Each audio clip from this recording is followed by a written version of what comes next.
magsasaka, yung kanilang pagbebenta ng palay, ay siguraduhin natin may kita sila.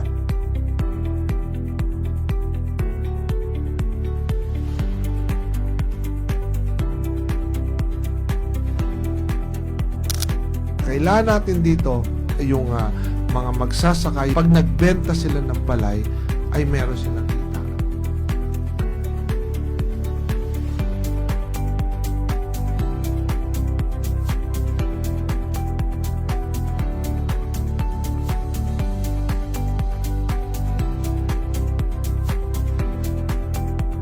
Malaking kasalanan po yan sa taong bayan na yung pera ng gobyerno andyan, hindi na ibababa.